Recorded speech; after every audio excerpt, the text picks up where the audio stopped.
Olá, sejam muito bem-vindos ao programa Capital Natural. Estamos esta semana dando continuidade ao programa da semana passada, falando do tema mais quente do ano, a tal da crise hídrica, mas pensando especialmente nas soluções e aprendizados que podemos ter ao longo prazo com ela. Vamos continuar nossa conversa com a urbanista Marúcia Waterly, coordenadora do projeto Água São Paulo, do Instituto Socioambiental e da Aliança pela Água, e com o geólogo Pedro Luiz Cortes, professor de Informação, Meio Ambiente e Sustentabilidade da ECA USP.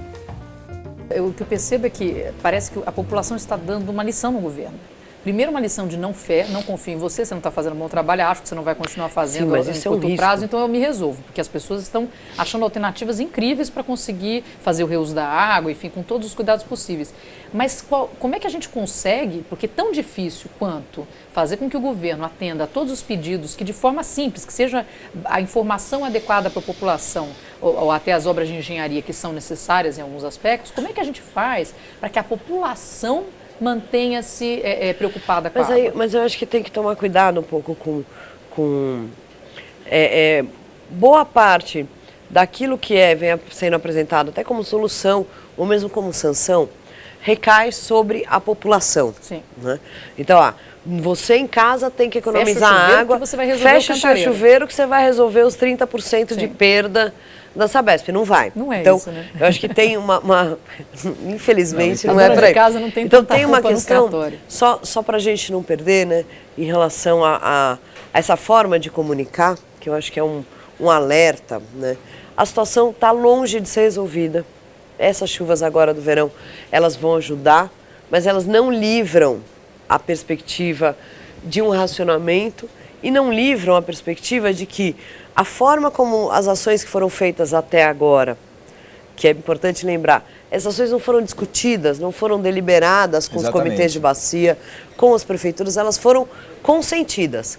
Só que o resultado delas está sendo o quê? Não só não resolver o problema da crise no curto prazo, como essa negação, né? Agora fala, não, então choveu, não vai ter mais racionamento. Só terminar. Sim, claro. Ela faz o quê? Ela faz uma coisa que é muito perigosa no momento de crise, é o descrédito das instituições. Não podemos ter, né, a principal liderança da gestão da crise, que é o governo estadual, a população, as pessoas, os setores comerciais, os setores de serviço, precisam confiar naquela informação. Então não pode uma hora não vai faltar água, outra hora vai faltar, outra hora não vai.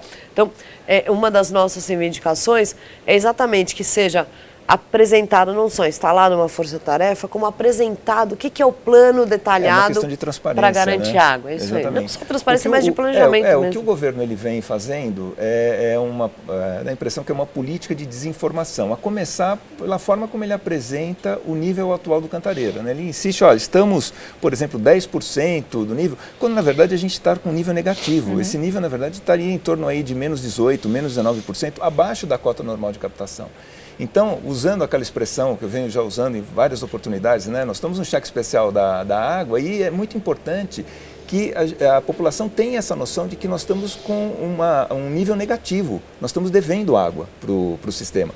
Quando ele faz essa maquiagem, né, ou usando emprestado aí da economia, né, dá uma pedalada nos números, né, na verdade ele pratica uma política de desinformação, porque dá a impressão para as pessoas de que nós temos um volume positivo no sistema Cantareira, por exemplo, que não condiz com a realidade. Então, o governo está muito longe de ter uma política transparente de acesso à informação. E eu tenho contato quase que diário com jornalistas e eu ouço em off, né, eu em off, né, ouvindo reclamações dos jornalistas sobre a dificuldade que eles têm para ter acesso a informações, para verificar se o que está sendo feito é bom ou é ruim, enfim. E esse debate falta na sociedade porque o governo ele insiste em não apresentar quais são os seus planos, quais são suas estratégias de curto, médio, longo prazo. Né? São soluções pontuais que vão sendo apresentadas, que estão longe de resolver o problema. Ele se abstém desse papel didático, esse papel aglutinador de esforços em toda a sociedade para tentar desenvolver novas soluções. Ele também se ausenta aí da discussão de uma questão de governança hídrica, né, porque esses mananciais atendem a diversos municípios, né, diversos interesses e de colocar esse pessoal na mesa para debater novas formas de gestão disso, novas formas de uso efetivo, né, porque todo esse modelo que foi adotado até então nos levou a essa crise. não dá para colocar a culpa no clima porque o sistema não conseguiu resistir a um verão um pouco menos chuvoso. O sistema não tinha nenhuma folga operacional, né? Quando você elabora um sistema de abastecimento urbano, você tem que prever qual que é a pior hipótese, a ausência total de chuvas. Quanto tempo o meu sistema aguenta, né, sem chuva alguma? O nosso sistema, ele mal aguentou um verão com uma chuva um pouco abaixo da média. E aí entrou em crise porque existia um uso excessivo da água do sistema Cantareira e de outros mananciais, né? Algo que não vinha sendo discutido. E todas as soluções que a população tem buscado, né, por conta própria, só mostram uma coisa que eu verifico no dia a dia, né? Que o governo ele não segue o lema do nosso brasão, né, do Estado, né, que é non ducor duco, né? Não sou conduzido, conduzo. Na verdade, o governo fica ao sabor dos acontecimentos, né? Ele não assume esse protagonismo, essa liderança. Uma coisa que acho que menos até do que acho que da situação que nós estamos hoje, né? Pensar nessa pouca folga. Por que tem pouca folga? Porque não é porque falta construir novas represas. Tem pouca folga porque nós, apesar de usarmos o argumento de que tem pouca água, nos damos ao luxo de perder mais de 30% da água tratada, nos damos ao luxo de poluir os rios Pinheiros, Tietê.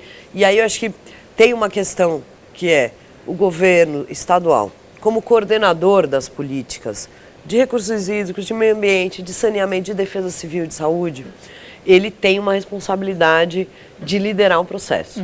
O governo federal tem responsabilidades em relação à gestão de recursos hídricos também, à gestão de saneamento, e os governos municipais também têm responsabilidades, principalmente relacionadas à política de saneamento. Na legislação no Brasil, o saneamento, quem é o poder concedente são os municípios.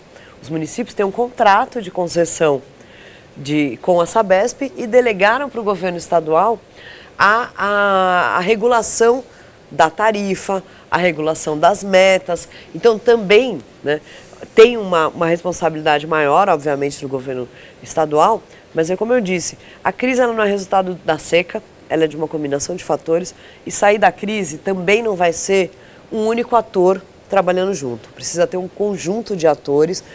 A nossa avaliação também é que o governo estadual ele poderia e deveria estar numa posição de maior liderança em relação à gestão da crise, porque nós temos duas frentes fundamentais que precisam dar juntas agora. Uma frente é a frente emergencial. E se a estiagem de 2014 não acabou? Né? A Califórnia, que é um exemplo, por ser um estado com uma importância econômica muito grande, tem uma série de semelhanças e muitas diferenças com o Brasil, mas tem uma série de semelhanças com o estado de São Paulo. E no início de 2014, após a constatação de que existia o risco da estiagem permanecer, o governador do estado decretou um estado de emergência, definiu planos de contingência para várias regiões, planos voluntários de racionamento, planos obrigatórios, multas, um conjunto de ações, acesso à informação, transparência. O nosso caminho foi exatamente o contrário. Então eu quero falar com você desse caminho, até porque pensamos muito no consumidor, o governo aponta muito para o consumidor e não tanto para a indústria, que eu acho que é um assunto que a gente precisa levantar. Sim. E faremos isso daqui a pouquinho, a gente vai voltar no próximo intervalo, continuaremos discutindo e debatendo essas soluções e aprendizados que podemos ter a longo prazo com essa crise hídrica. Voltamos já já.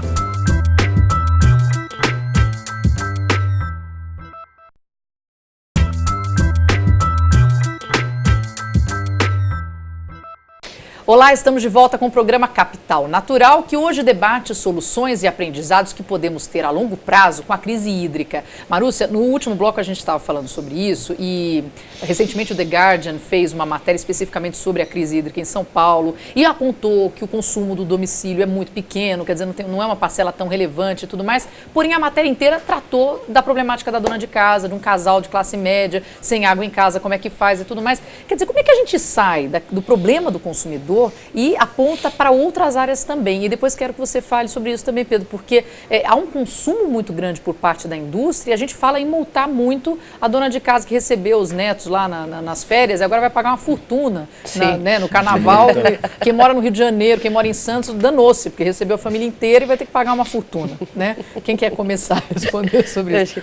Em relação esse uso da água, né, esse balanço, acho que a gente podia pensar em 3 níveis, né? Nós temos um primeiro nível, vamos pensar assim, no Brasil, como é que é a distribuição, quem consome mais água? 70% da água é utilizada para irrigação, algo aí em torno de um pouquinho mais do que 10% para abastecimento dos animais, né, de frango, suíno, todos esses animais são criados para as pessoas comerem. Depois vem o abastecimento urbano, depois indústrias, depois o abastecimento rural. Isso em urbano está à frente das indústrias. Sim, isso em relação às águas superficiais. Né? Esse é um dado da Agência Nacional de Águas, né? Que é um dado que está um pouco, inclusive, desatualizado, é um dado de 2010, precisaria ter esses dados mais bem monitorados, tem a ver com o que o Pedro fala em relação a toda essa gestão. Para gerir a água, você precisa ter monitoramento, entender, então, nós vamos trabalhar nesse dado. Então, nessa escala nacional, tem a agricultura, e isso acontece no mundo também, a agricultura, a produção de alimentos, como grande consumidor de água.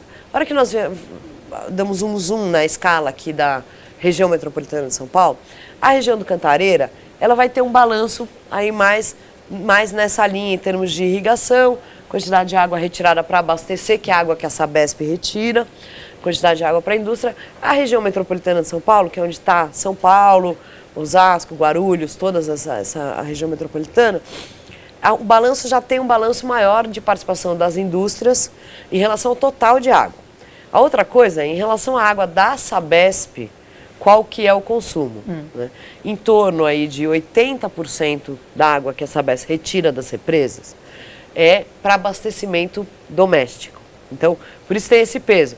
Não é toda a água da região metropolitana, mas da água que é retirada para abastecimento, a Sabesp vende a grande quantidade, obviamente. Ela é uma companhia de saneamento para serviços públicos, que é bom que ela venda mais água. Isso entra shopping, por exemplo? Então, o shopping entra nesses outros 20%. Ah, entendi. Foi divulgado, inclusive, recentemente, uma lista dos principais consumidores, que tem aí vários grandes shoppings como os principais consumidores, que isso traz, eu acho que um aprendizado, pensando assim nas soluções. Como é que a gente vai caminhar daqui para frente, né?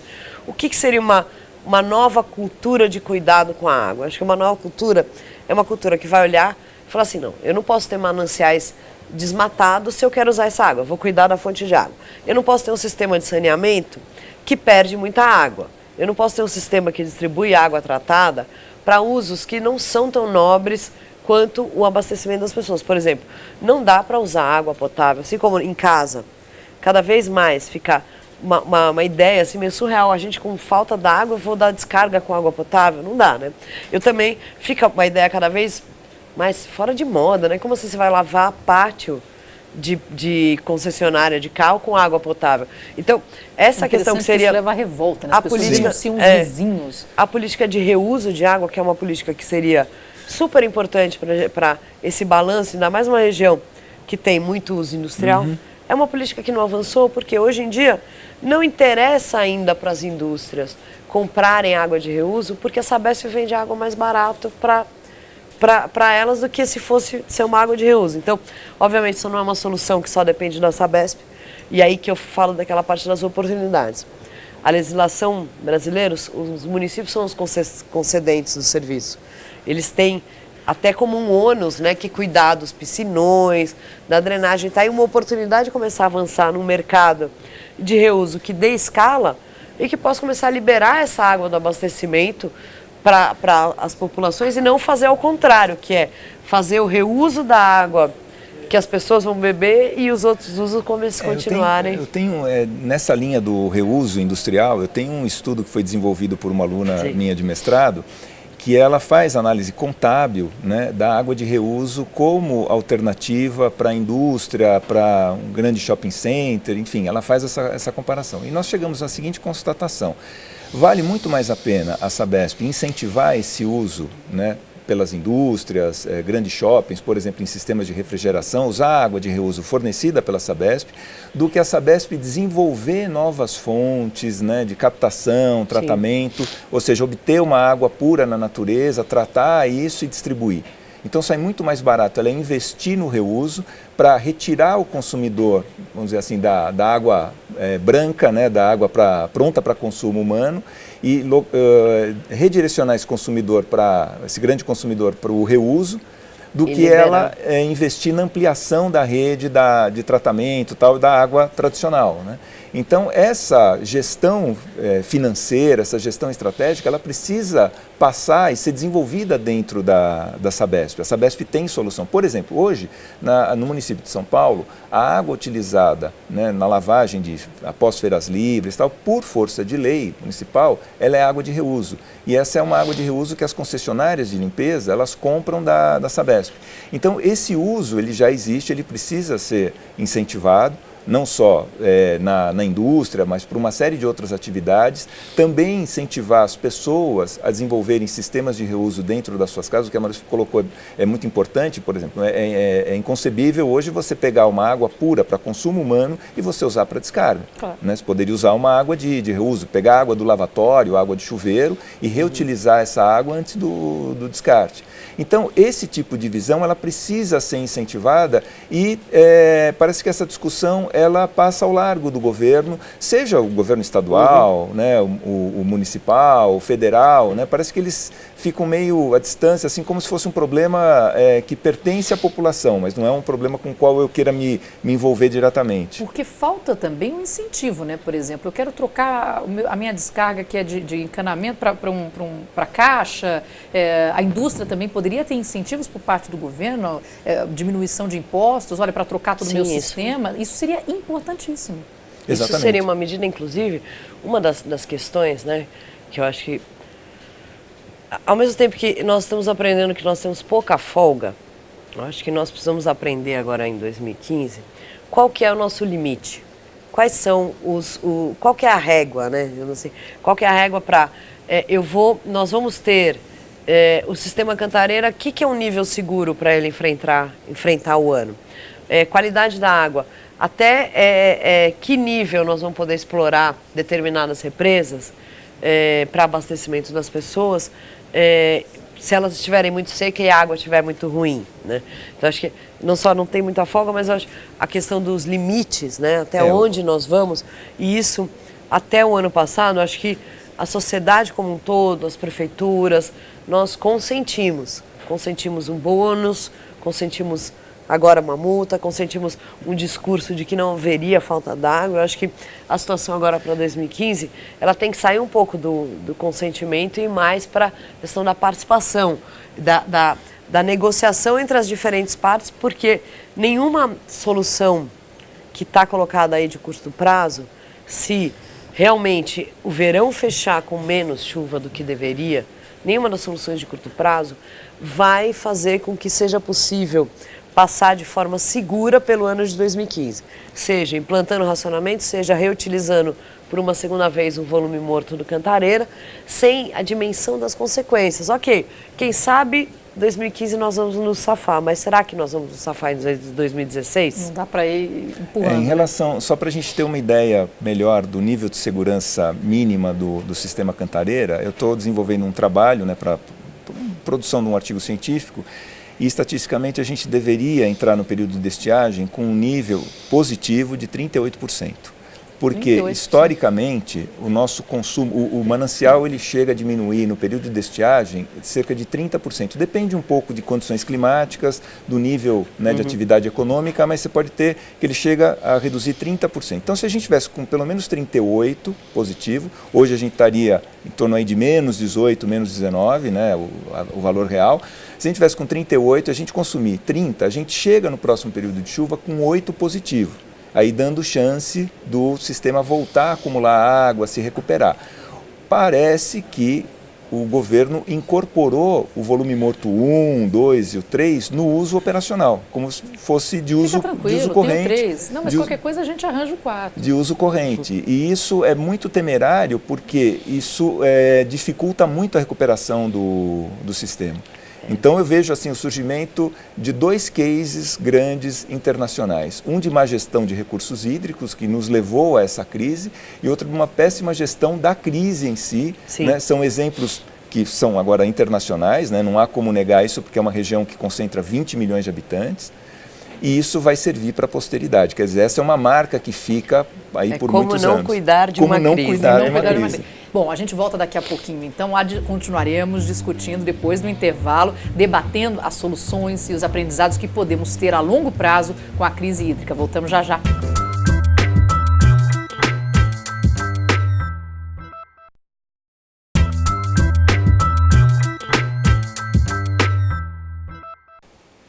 Olá, estamos de volta com o programa Capital Natural, que hoje debate soluções e aprendizados que podemos ter a longo prazo com a crise hídrica. Estamos conversando com Marúcia Watley, coordenadora do projeto Água São Paulo, do Instituto Socioambiental e da Aliança pela Água, e com o geólogo Pedro Luiz Cortes, professor de Informação, Meio Ambiente e Sustentabilidade da ECA USP.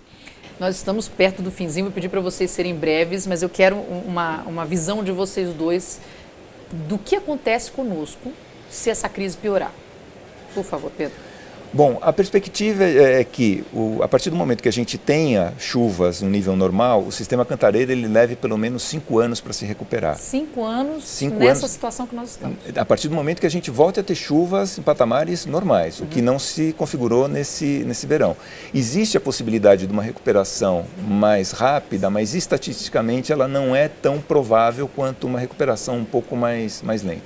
De qualquer forma, mesmo recuperando o sistema, a gente continua refém, né, de um sistema em crise, e nada impede que a gente entre daqui a alguns anos num novo racionamento, numa situação parecida com essa. Então é muito importante uma mudança do modelo de gestão, né, uma promoção ao uso racional da água, incentivo a novas fontes, uso de água de chuva, reuso doméstico, reuso industrial, enfim, para que a gente alivie o sistema, para que a gente tenha uma segurança hídrica após a recuperação desse tema. Então, a mudança de modelo de gestão, mudança na forma de uso, ela é fundamental e o momento é agora.